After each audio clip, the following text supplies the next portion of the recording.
technical brilliance. Carlos Sainz, the winner of the Singapore Grand Prix. I felt good and I trusted a bit that instinct and that mental space to think a bit out of the box, and it worked. Ricky, we won Singapore, my friend. Carlos, first of all, congratulations. That was one of the single most intelligent Grand Prix victories I think I've ever seen. What's going on in your head during a Grand Prix to have that much spare capacity to think like that?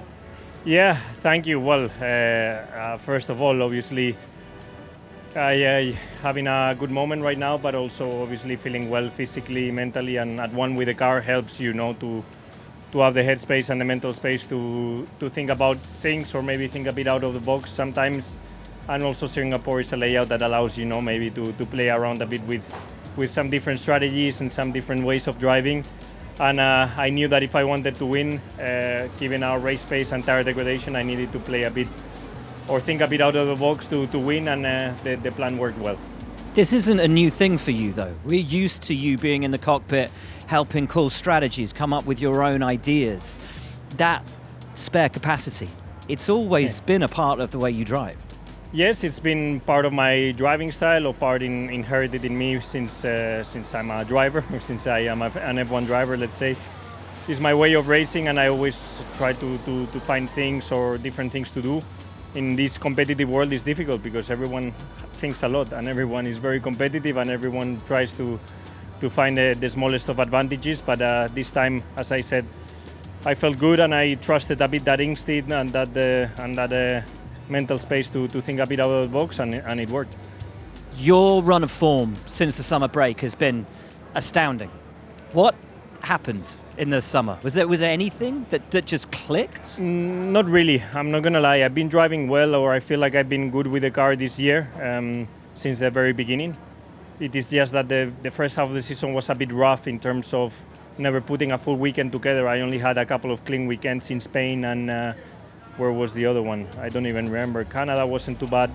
I had a couple of clean weekends, but not many. And I said, okay, this second half, I'm gonna check with my engineers what we're doing well, what we need to do better to make sure we start putting together more solid weekends from FP1 all the way to quali and race day strategy, race execution. We need to start putting it together if we want to start getting good points. And we found a couple of things, and since then we're executing them. To be honest, since Sunboard is working very well, and it's been three strong races for me. Yeah, Zandvoort, you could see the start of that progression. Monza was sensational. All comes together in Singapore. Is it really just as simple as a clean weekend, or is there anything in your process, anything in the way you approach the weekend that has changed to make that happen? No, there's nothing really outstanding that I've changed. It's in F1.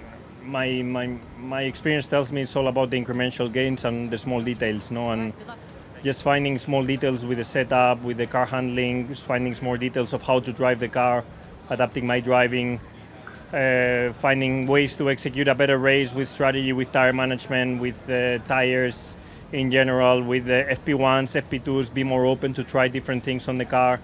And putting all those things together, they give you half a tenth that might be enough to qualify one position ahead, and that half a tenth then and that one position ahead makes your strategy a bit easier, makes your race management a bit easier. So it's all very, very small things that suddenly come together and you start getting better results. This is a team that's always said you have no number one driver. You and Charles always on the same level. But as racers, I know you always want the advantage over each other. How do you keep the cordiality, the friendship between the two of you and keep that positive momentum? I think Charles and I have always been very good at being super competitive and super close to each other on track. All the time we are within a tenth of each other, you know. Doesn't matter who is ahead or who is a bit more comfortable with the car. The other one is always 1/10 behind or half a tenth behind, you know, and that's always been the case, and that helps to push the team forward. And at the same time, it helps us to push each other forward on the driving side. And the good thing is that we know we both have equal opportunity every given race day.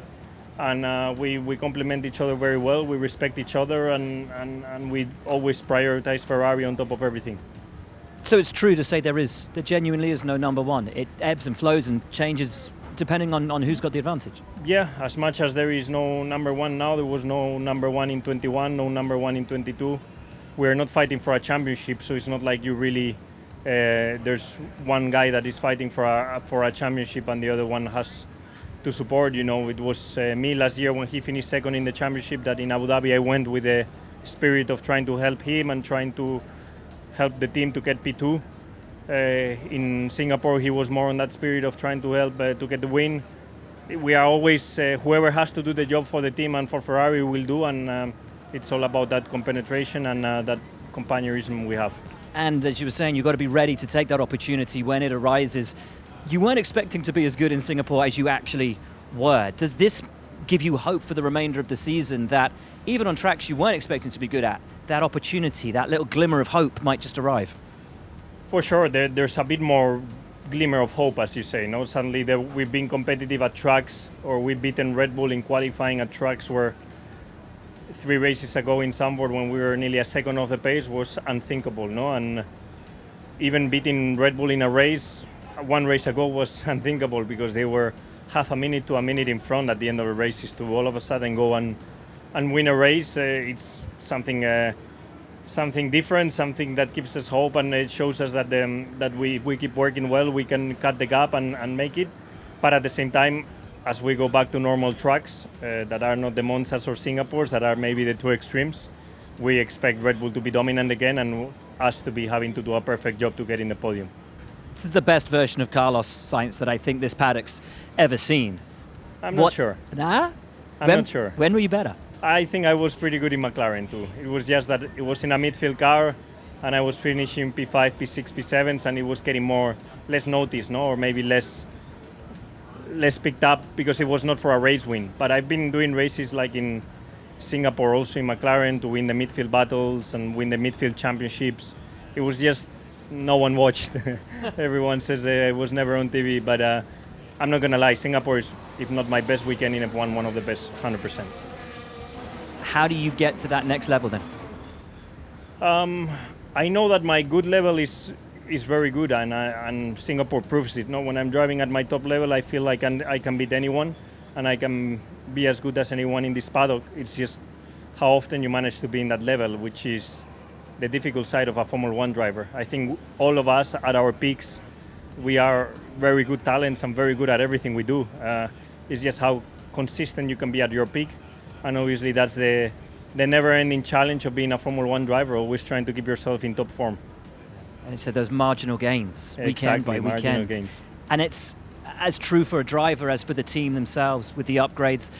A lot of talk this week about the plans, the project for next year. You will have seen what those plans, what that project is. How excited are you by that? I'm excited. It's still early days, but the car for next year is already taking shape.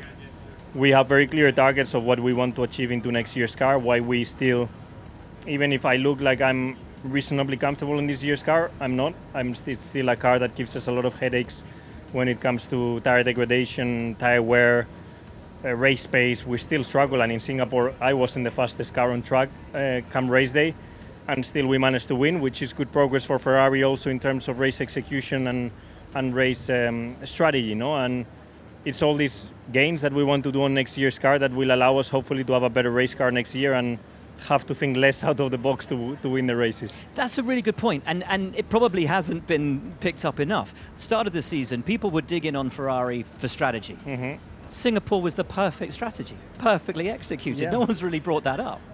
Singapore, but also Monza, even Zandvoort with the wet conditions, we got it right, went to box, went not to box. That's why that's also something that needs to be picked up, as much as Ferrari has always recently received a lot of criticism for those things.